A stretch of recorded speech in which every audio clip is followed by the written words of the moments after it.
And just who the hell are you supposed to be? Some kind of affirmative action poster child sent down from command to check boxes and get in my way. The voice of Captain Thorne, sharp and corrosive as battery acid, echoed off the cold steel bulkheads of the pier's side staging area. The assembled team of master-at-arms, a mix of seasoned veterans and fresh-faced sailors, shuffled their feet, a few offering thin, nervous smiles in the captain's direction.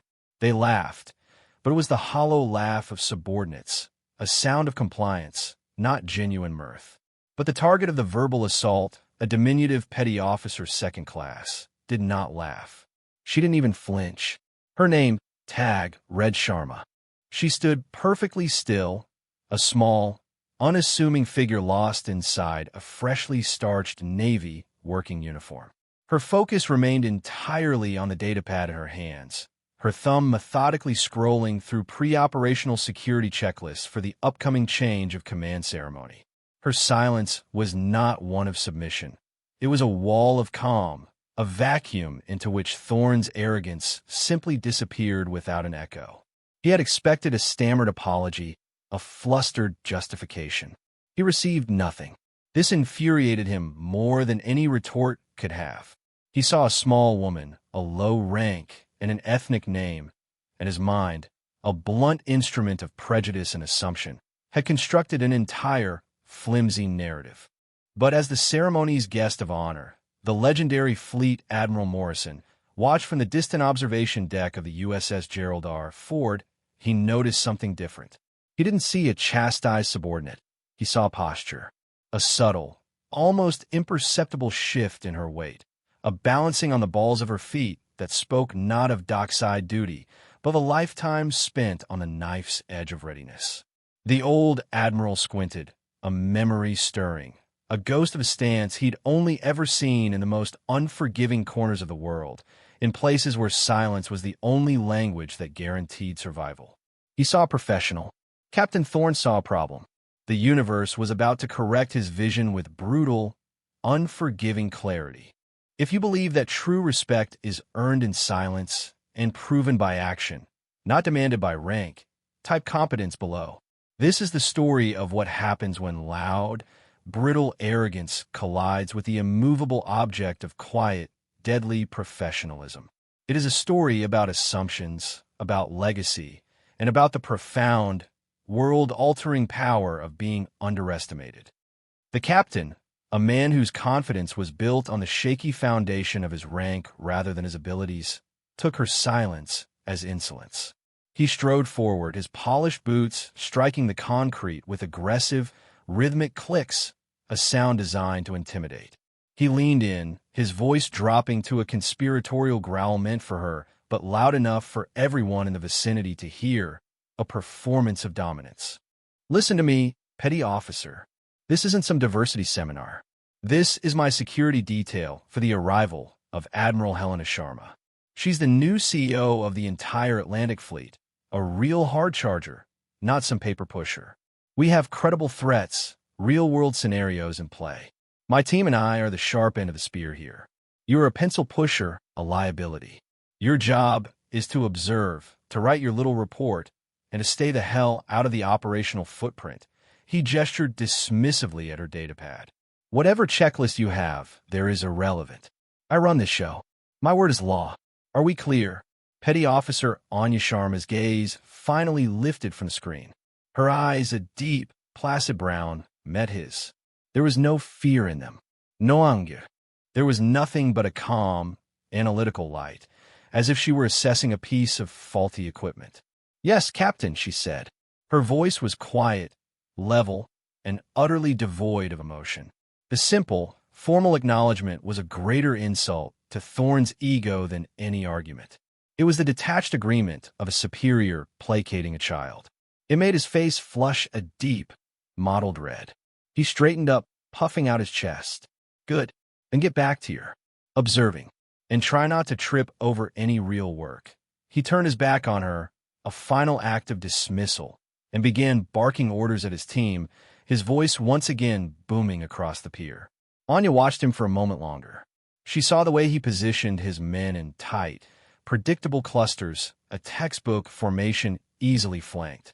She saw how their attention was focused outward, toward the sea, leaving their rear sector, the sprawling complex of warehouses and service tunnels behind them, dangerously exposed. Her datapad wasn't just a checklist. It was a live topographical and architectural schematic of the entire naval station, linked to every security camera and motion sensor on the base. She was running a diagnostic, a passive threat assessment, and the largest, most glaring vulnerability she had identified in the last 10 minutes was Captain Thorne himself. His arrogance was a tactical blind spot, a gaping hole in the base's defenses. And the simulation was about to begin. In the sterile quiet of the Tactical Operations Center, the exercise director, a grizzled Master Chief who had forgotten more about asymmetric warfare than Thorne had ever learned, looked at his lead operator for the Red Team.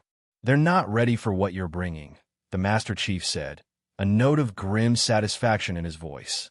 The operator, a man whose face was a roadmap of classified conflicts, simply smiled. "That's the point of the lesson, Master Chief." He keyed his microphone.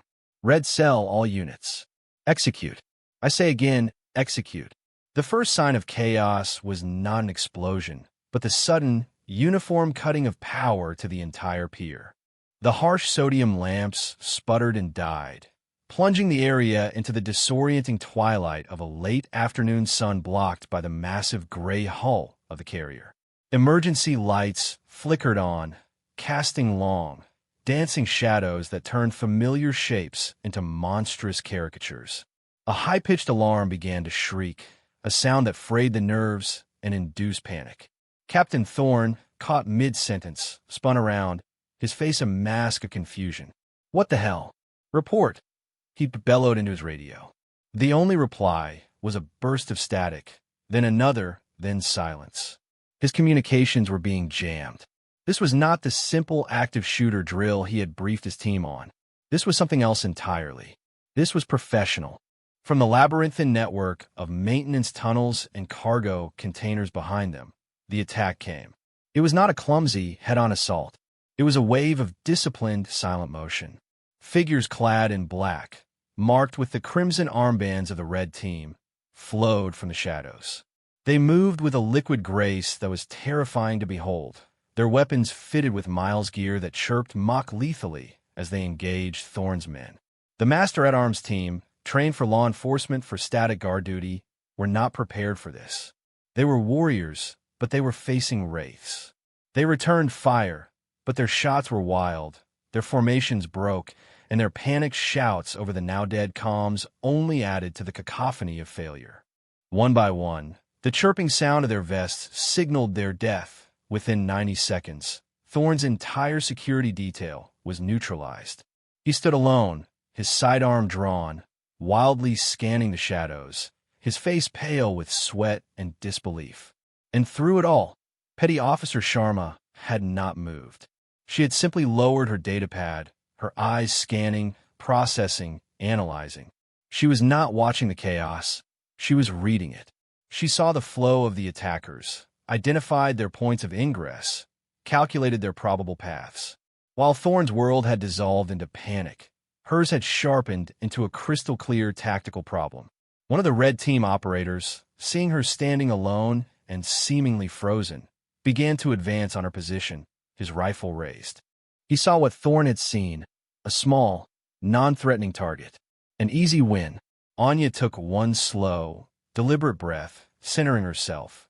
Her right hand moved, not in a panic draw, but in a smooth, economical arc. The pistol seemed to leap into her hand from its holster, already perfectly aligned. The movement was so fluid, so devoid of hesitation, it was more like a magic trick than a military drill. The Red Team operator's own sensor chirped. He stopped, stunned, looking down at his vest. He hadn't even seen her aim. He looked back up at her, his expression of arrogant confidence replaced by one of pure, professional shock. He gave a slow, deliberate nod of respect and lowered his weapon. He was out. The real lesson was just beginning. Captain Thorne, his mind reeling, his authority shattered, saw the last of his men go down. Panic, cold and sharp, seized him. He saw a figure moving in the periphery, small, deliberate, holding a pistol with an unervingly steady grip. In his fear-addled state, he didn't see Petty Officer Sharma. He saw another threat, an infiltrator who had somehow slipped past his non-existent cordon. All his training, what little of it was applicable to this fluid nightmare, evaporated. He reacted from a place of pure, primal fear. He lunged, not at the remaining red team operators who were now systematically securing the area, but at her. He grabbed her, spinning her around, and pressed the cold, hard muzzle of his own M18 service pistol to her temple. "Drop your weapon. I have a hostage," he screamed into the twilight, his voice cracking. The two remaining red team operators, who had been flanking him for a final, textbook takedown, froze instantly. This was not part of the exercise. This was a blue-on-blue, a captain losing his nerve and escalating a training scenario into something dangerously real. Their mission was to test the base's response, not to cause a genuine casualty. They exchanged a look of disbelief and alarm. From the observation deck, Fleet Admiral Morrison swore under his breath, his hand instinctively reaching for the phone to call off the drill. He saw the situation spiraling out of control. But then he saw Anya's face. It was in profile, illuminated by a single emergency floodlight. And on it, he saw an expression he recognized with a chilling certainty, the absolute, razor-focused calm of a predator. Thorne was holding a viper, believing it to be a harmless garden snake. He was panting, his grip on her arms sweaty and tight, the gun trembling against her skin. "I said drop it!" he shrieked again at the frozen operators. Anya did not drop her weapon. She did something far more unexpected. She relaxed. Her entire body went momentarily limp, a subtle exhalation of breath. It was a classic misdirection, a signal of surrender that Thorne's panicked brain eagerly accepted. For a quarter of a second, his grip on her arm loosened, his own body reacting to her perceived submission. It was all the time she needed. In a movement that seemed to defy physics, she dropped her center of gravity, twisting her body inward. Her left hand, a blur of motion, came up, not to push the gun away, but to grip Thorne's wrist. Her thumb found the radial nerve with surgical precision and pressed. A jolt of pure, electric pain shot up Thorne's arm. His fingers went numb, his grip on the pistol failing instantly. Simultaneously, her right hand, still holding her own weapon, moved in a tight, controlled arc. She didn't strike him. She used the frame of her pistol to hook the slide of his, and with a flick of her wrist, she ejected the live round from his chamber, sending it spinning harmlessly onto the concrete. In the same fluid motion, she ripped the now useless weapon from his paralyzed hand, stepped back, and had both pistols trained on his center mass. The entire sequence, from surrender to disarmament, took less than a second. It was a symphony of violence, so precise, so economical, that it was almost beautiful. Thorne stood there, disarmed, his hand throbbing, his mouth hanging open in a silent scream of agony and utter humiliation. The two red team operators stared, their own weapons slightly lowered, their faces etched with a degree of awe that bordered on reverence. The pier fell into a profound, deafening silence, broken only by the distant, mournful cry of a seagull and the quiet, rhythmic drip, drip, drip of water from severed pipe. Petty Officer Sharma stood in the center of it all, a weapon in each hand, a bastion of perfect, unshakable calm in the wreckage of Captain Thorne's career. The silence on the pier was thick enough to be a physical presence, a heavy blanket smothering the last echoes of the alarm.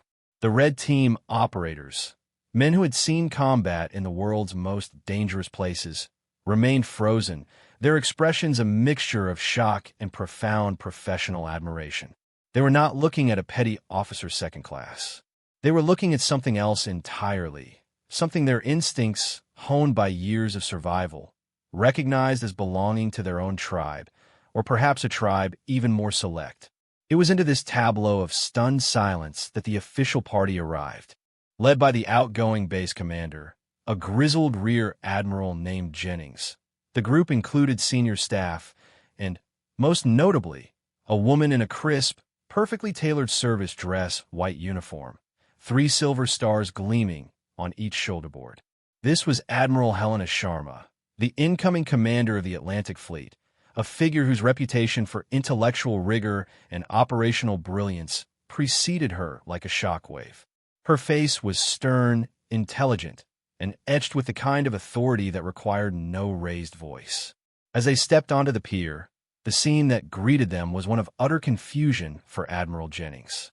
He saw his hand-picked security chief, Captain Thorne, standing pale and disarmed, his face a contorted mask of shame.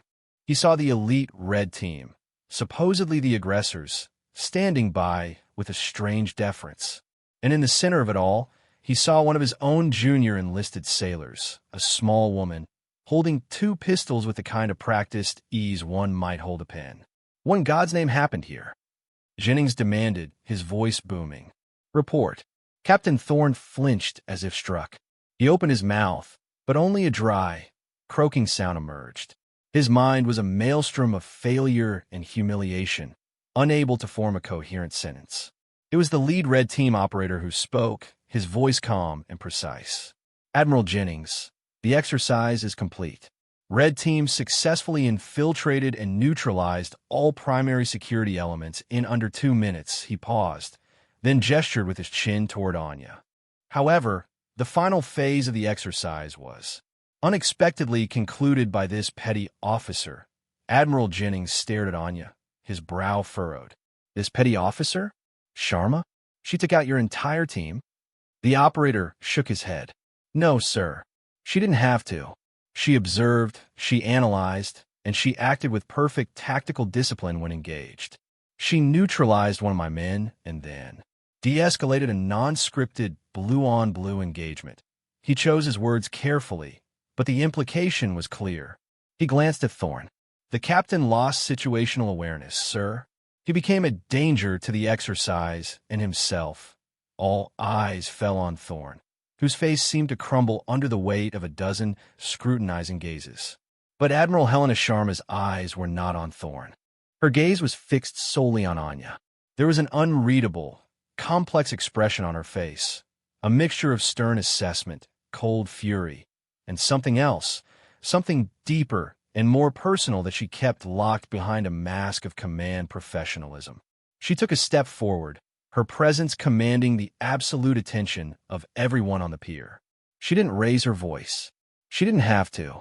Aid, she said, her voice quiet but carrying the weight of undisputed authority. Bring me Petty Officer Sharma's service record. Now, the aide, a young lieutenant, scurried away, his face a study in nervous efficiency. The air on the pier grew thick with anticipation.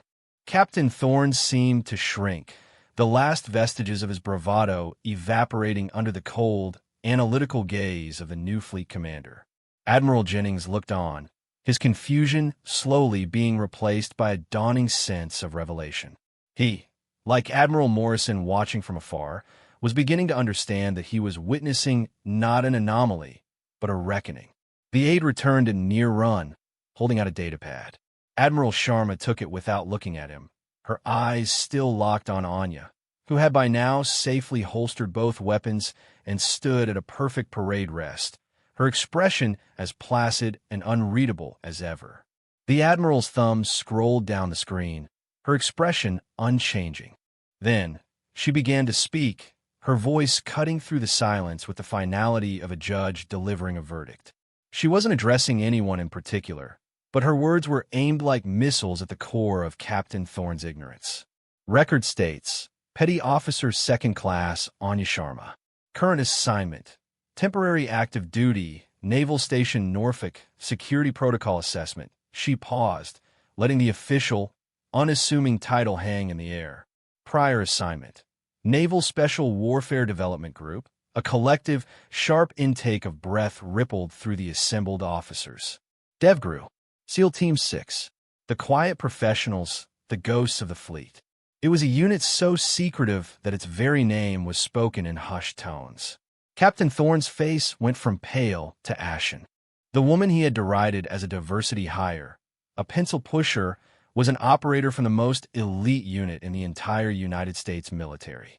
Admiral Sharma continued, her voice a relentless, rhythmic cadence of accomplishment, each word a hammer blow against the captain's shattered pride. Record states, combat deployments 4, mission classifications, top secret, compartmented. Awards and decorations include the Bronze Star with Valor Device.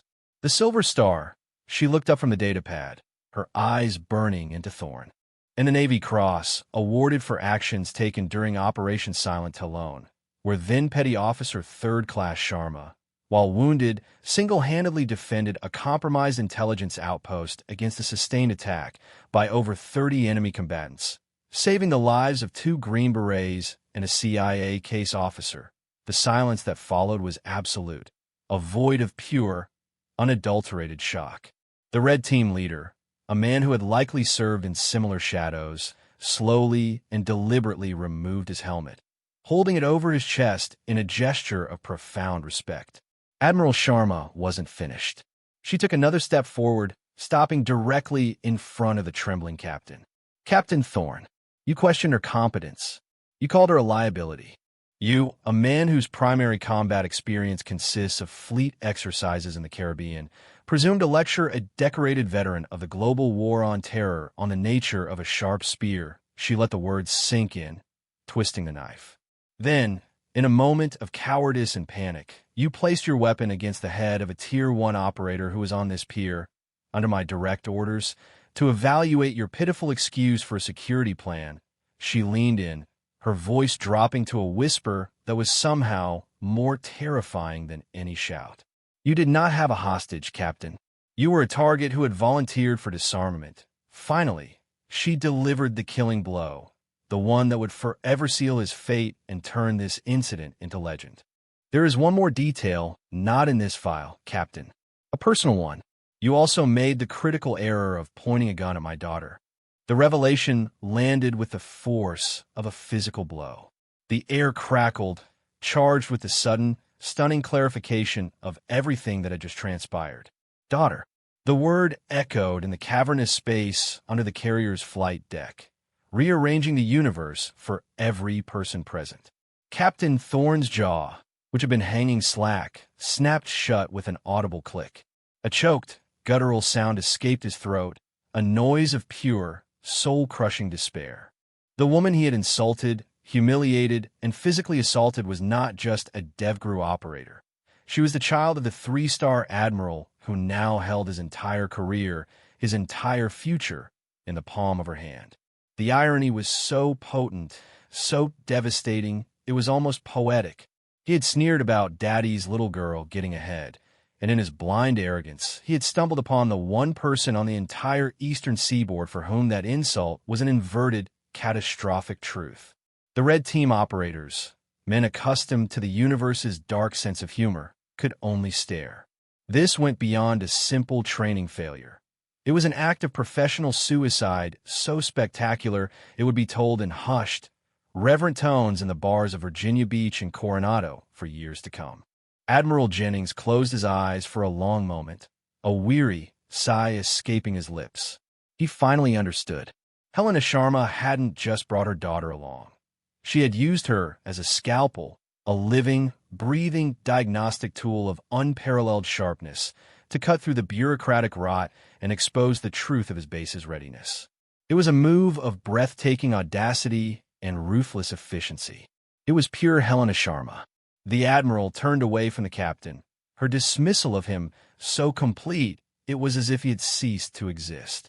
She walked over to Anya, her expression softening almost imperceptibly from a commander to something else, something maternal. She stopped before her daughter, who still stood at a perfect parade rest. For a long moment, they simply looked at each other, a silent conversation passing between them that no one else was privy to. Then, in a gesture that sent a shockwave through the assembled personnel, Admiral Helena Sharma, commander of the United States Atlantic Fleet, raised her hand and rendered a slow, perfect salute, not to a petty officer, not even to a decorated operator, but to her daughter. It was a sign of respect so profound, so personal, It transcended rank and regulation. Anya, her face remaining a mask of calm professionalism, returned the salute with equal precision. "Glad you could make it, Mom," Anya said, her voice still quiet, but now with a ghost of warmth in it. The Admiral's lips curved into the slightest of smiles. The traffic was lighter than expected. "Report." Anya's eyes flickered for a fraction of a second toward the wreckage of Captain Thorn. "Security protocols air suboptimal. Significant vulnerabilities in command leadership and tactical response. Recommend a complete overhaul." The legend had been born. The story of the quiet petty officer who had humbled a captain and been saluted by an admiral began to spread before the official party had even left the pier. It moved like electricity through the ranks, whispered in mess decks, texted between duty stations, and carried by the red team operators back to the shadowed world from which they came. It became more than a story. It became a parable. The tale of Captain Thorn's spectacular self-immolation and Petty Officer Sharma's silent triumph did not just spread, it detonated. Within hours, it was the only topic of conversation on Naval Station Norfolk. It became a modern military fable, each telling adding a new layer of mythic detail. In the mess hall, sailors recounted how she had disarmed the captain with a single finger. In the chief's mess, the story was told with a grim satisfaction, a lesson on the dangers of arrogant officers who didn't respect their enlisted personnel. On encrypted SOCOM forums, the incident was analyzed with professional detachment. The AAR after-action report, written by the Red Team, lead becoming required reading.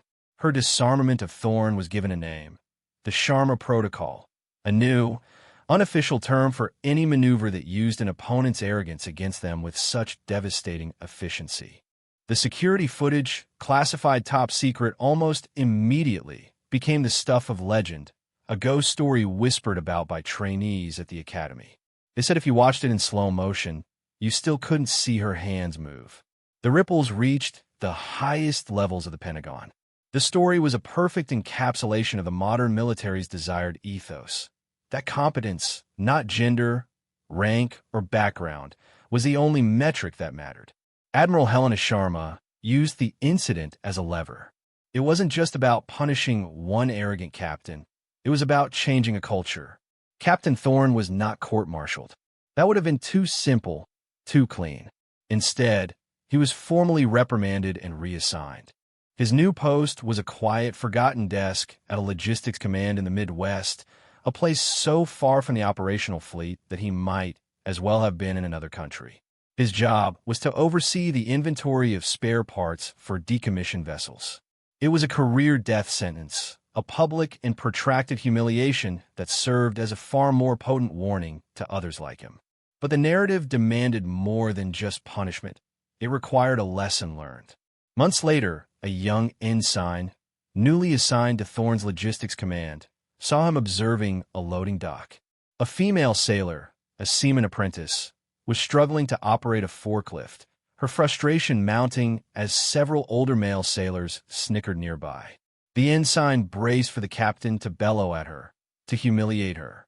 Instead, Thorn walked over quietly. He didn't shout. He didn't mock. He spoke to her in a low, instructional tone, pointing out a mistake in her technique. He stayed with her until she successfully lifted the pallet, then gave a simple, quiet nod and walked away.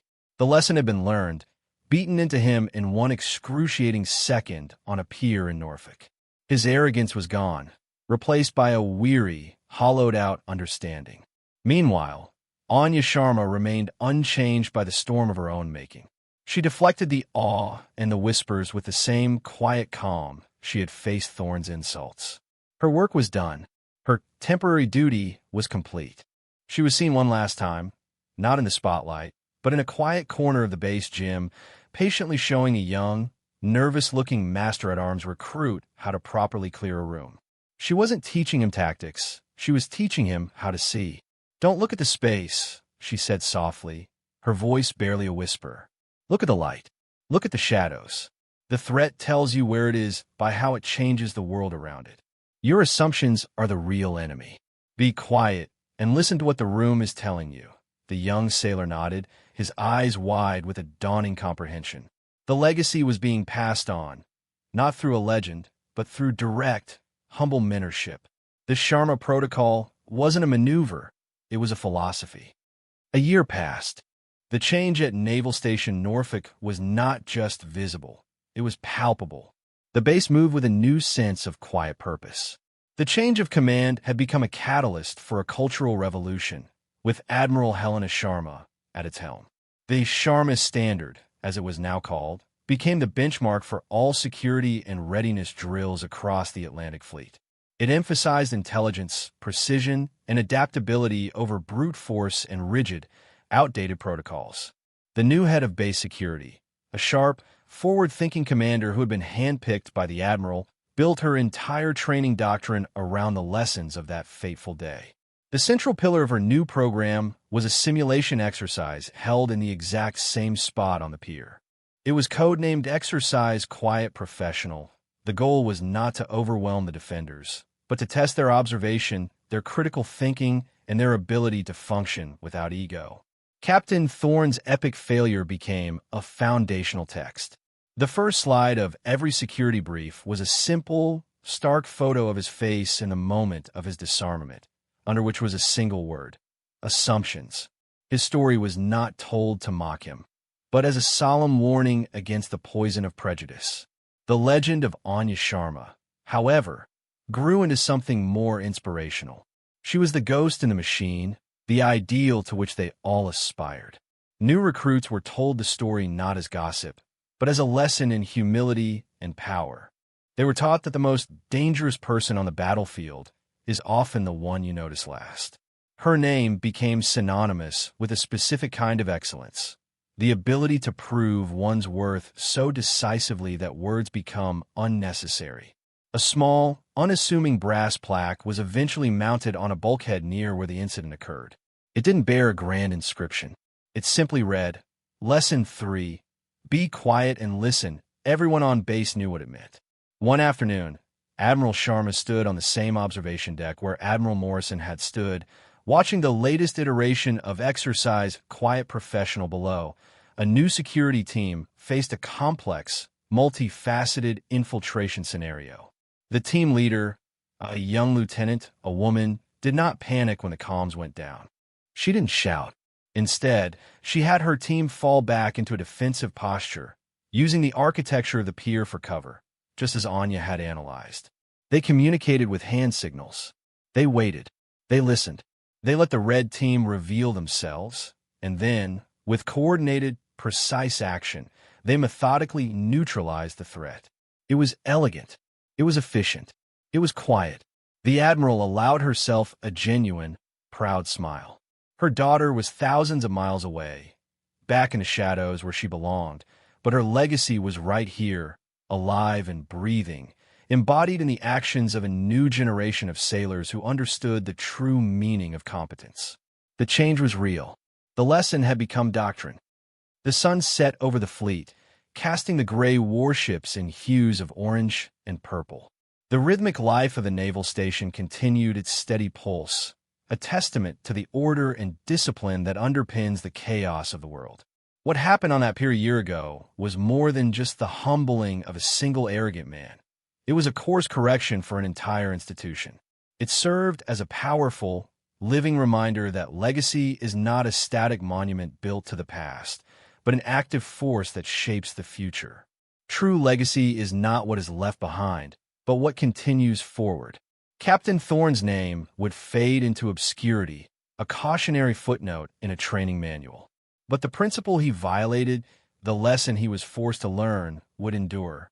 It would be carried in the quiet confidence of the young lieutenant who aced the security drill, in the respectful gaze of the Master Chief observing his sailors, in the patient mentorship of 1,000 leaders who now knew to look for worth in the heart of the action, not in the volume of the voice.